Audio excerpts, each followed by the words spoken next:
जो माँ के गर्भ में उल्टा लटका हुआ हो और जिसके पैर ऊपर हो सिर नीचे हो, वो उत्तान पाद। जीवन में कभी भी किसी के बारे में नेगेटिविटी का विचार नहीं आना चाहिए।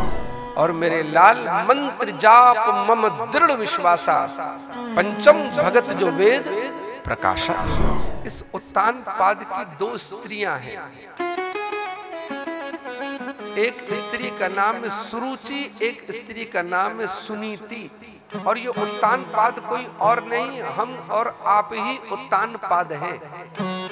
उत्तान पाद का अर्थ क्या है?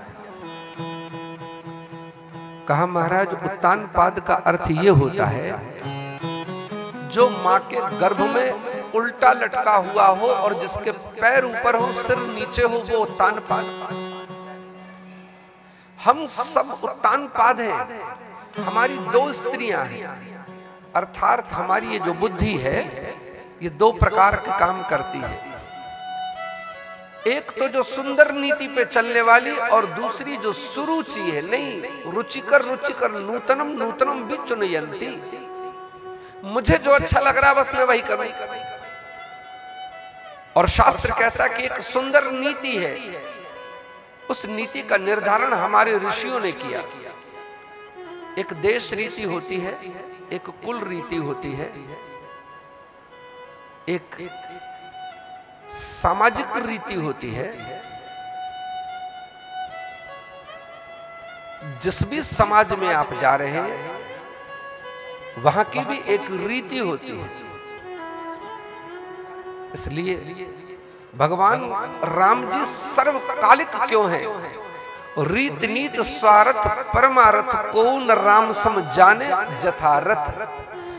मनुष्य को मनुष्यता प्राप्त करने में, मानव को मानव बनने में महाराज सबसे पहले इस जगत की रीति और नीति को समझना पड़ेगा। जब तक उसने जगत की रीति नीति को नहीं समझा, जीवन में याद रखना वो व्यक्ति जहां भी जाएगा वहां पे फेल हो जाएगा। ये जीवन तुम्हारा सफल हो जाए, तुम्हारा प्रत्येक कदम संसार के लिए एक नजीर बन जाए, संसार के लिए एक प्रेरणा बन जाए। इसलिए संसार की समस्त नीतियों को तुम्हें समझना पड़ेगा। आज सुरुचि ने हाथ पकड़ के पीछे कर दिया। क्यों? क्योंकि ये सुंदर नीति से बहुत परे है। इसके जीवन में रुचिकर रुचिकर ही भाता है। और जैसे ही मां सुरुचि ने हाथ पकड़ के पीछे कर दिया, नन्हा सा बालक ध्रुव रोने लगा। कपोल रक्त हो गए, आंखें लाल हो गई। रोता हुआ सीधे दौड़ा अपनी मां के पास, अपनी मां के आंचल से जाकर लिपट गया। मां ने पूछा, मेरे लाल क्या हुआ? विमाता ने मेरा अपमान कर दिया। क्यों? क्योंकि बच्चों को मान सम्मान अपमान का महाराज बहुत बुरा लगता है। ऐसा क्या कर दिया बेटा? मैं पिता की गोद में बैठने के लिए लालायत था, लेकिन विमाता ने हाथ पकड़ के पीछे कर दिया। चलो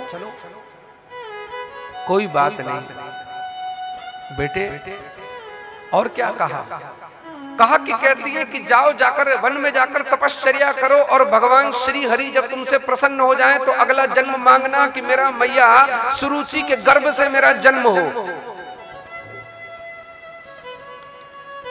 ये बात सुनकर सुनीति मैया प्रसन्न हो गई। धन्य है ऐसी माँ। माँ मंगलम परेषुताता है। मेरे लाल कभी भी अपनी विमाता का अमंगल मत सोचना। जीवन में कभी भी किसी के बारे में नेगेटिविटी का विचार नहीं आना चाहिए। अगर तुम्हारे जीवन में अगर ऐसी नकारात्मकता के अगर वो है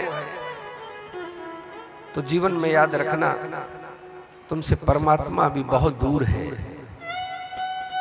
सकारात्मकता ही परमात्मा के करीब ले जाती।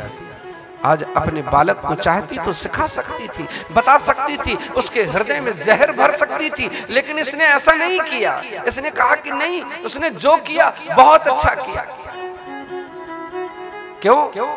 क्योंकि मैं मां हूं, मेरे अंदर मोह है, मेरे अंदर ममत्व है। मैं तुम्हें कभी भी भगवान के मार्ग में जाने के लिए प्रेरित नहीं कर सकती थी, लेकिन धन्य है वो विमाता जिसने महाराज तुमको भगवान से जोड़ दिया। इतना बड़ा कार्य कर दिया विमाता ने, उस कार्य को तो मैं भी नहीं कर पाती। मेरे लाल, मां मंगलम परेषुताता है, इसीलिए अपनी विमाता का कभी अमंगल मत सोचना। और बेटा, अगर विमाता ने कहा है कि वन में जाने पर भगवान श्री हरि तुम्हें मिलेंगे तो उनके वचन सत्य हो जाएं, और मैं भी तुम्हें आशीर्वाद देती हूं कि जाओ, भगवान करे ऐसा ही हो जाए। आज जब मां ने आज्ञा दे दी, मन दुखित हो गया, तमाता हुआ ये 5 वर्ष का बालक राजमहलों से बाहर निकला। और जैसे ही निकला तो महाराज नारद जी सामने मिल गए। अहो तेजः क्षत्रियाणां मानभंग ममिष्यताम, क्षत्रिय बालक का तेज तो देखो, क्या बात है बालक, इतनी अधीरता के साथ, इतनी द्रुत गति से तुम कहां चल रहे हो? कहा महाराज वन में जा रहा हूं तपस्या करने के लिए। अरे तुम्हारी उम्र है तपस्या करने की, इतने नन्हे से तुम रखे हो, तुम्हें किसने ज्ञान दे दिया कि तुम निर्जन वन में जाकर तपस्या करो? तुम जानते भी हो निर्जन वन की कठिनाइयों को, कितनी तकलीफ होती है। लेकिन ये ध्रुव कहता है कि महाराज मेरे माता पिता ने मेरा नाम ध्रुव रखा। ध्रुव का अर्थ होता है महाराज जो अपनी धुरी से कभी हटे नहीं। सुरुचि का पुत्र जिसका नाम है उत्तम, और जो उत्तम होगा महाराज वो उत्तम उत्तम ही चाहेगा। आज जैसे ही महाराज नारद जी को कह दिया कि आप महाराज चाहे मुझे कुछ भी कहें, लेकिन मैं वन में जाकर तपस्या करूंगा, मतलब करूंगा। क्यों? क्योंकि ये मेरी मां की आज्ञा है। कल आपने सुना, पितु 10 गुना माता, पिता से 10 गुना बड़ी होती है मां। 9 माह तक अपने गर्भ में रखकर अपने रक्त से तुम्हें जिसने सिंचित किया हो, पिता की इतनी हिम्मत नहीं है।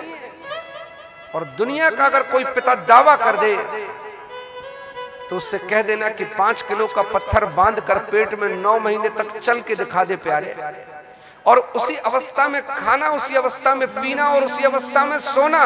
9 महीने तक ये उतरेगा नहीं तुम्हारे पेट का पत्थर। अरे बोलेगा महाराज ऐसा मत करो। इसलिए मां की कीमत 10 गुना है। आज ये ध्रुव कहता है कि मेरी मां ने कह दिया है कि मेरे लाल जाकर एक बार जैसे हरि अपनी गोद में उठा लेते हैं, ये संसार उसके पीछे दौड़ने लगता है, ये संसार अपने सर पर उसे उठा लेता है। मैं तो अपने मां के वचन मान के जाऊंगा।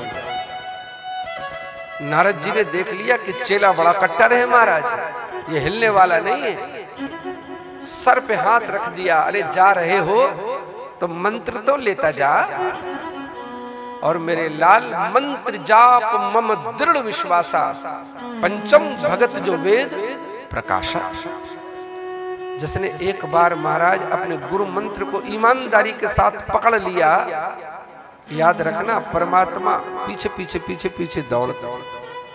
कबीर के पीछे राम दौड़ते थे, मीरा के पीछे कन्हैया दौड़ता था, गोपियों के पीछे मेरा कृष्ण दौड़ता था।